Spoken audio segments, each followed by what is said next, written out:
মই এজনী অতি সাধাৰণ ছোৱালী। কথাই কথাই গালি শপনি খোৱা, প্ৰতিটো কামতে ভুল কৰা মই এজনী সাধাৰণ ছোৱালী। নমস্কাৰ, মই নিলুফা য়াসমিন। মই লৈ আহিছোঁ আজি এটি মোৰ কবিতাটি শুনি আপোনালোকৰ নিশ্চয় ভাল লাগিব। আশা কৰোঁ কবিতাটি আপোনালোকে শেষলৈকে শুনিব। মোৰ কবিতাৰ শিৰোনাম হৈছে মই অসাধাৰণ নহয়।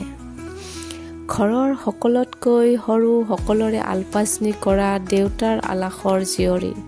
উকা কাগজত কবিতা লিখি লুকাই থোৱা পৃষ্ঠাবোৰ এদিন শৈশৱৰ লগতে হেৰাই গ'ল। বিবাহ পাশত আবদ্ধ জীৱন, প্ৰতিটো খোজতে সংগ্ৰাম। উশাহ বন্ধ হোৱাৰ বেলিকাও কৰি যাওঁ সংগ্ৰাম। মই আছিলোঁ অতি সাধাৰণ এজনী বোৱাৰী, ঘৰৰ লক্ষ্মী। মাতৃৰ দুৱাৰ দলিত থিয় হৈ হাবাথুৰি। সন্তানৰ ধৰক বৰক খোজ চম্ভালি নিজেও থিয় হওঁ বাৰে বাৰে সন্তানক সাৱটি ধৰি। শাৰীও জিকিব খোজো। মই অতি সাধাৰণ এজনী মাতৃ।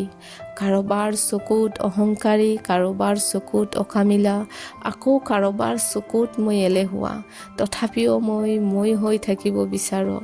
মই অতি সাধাৰণ এজনী ছোৱালী, বোৱাৰী আৰু মাতৃ। জীৱনৰ প্ৰতিটো ঘাট, প্ৰতিটো প্ৰতিঘাততে হাততে হাত ধৰি আগুৱাই লৈ যোৱা, সদায় অথত হাঁহি জিলিকাই ৰখা মোৰ স্বামীৰ মই এজনী সাধাৰণ পত্নী। ধন্যবাদ। আপোনালোকৰ কবিতাটো কেনেকুৱা লাগিল এবাৰ জনাব।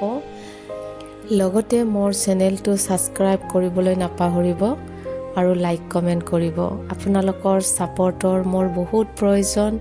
আপোনালোকৰ বহুমূলীয়া সময়খিনি দিয়াৰ বাবে অশেষ ধন্যবাদ।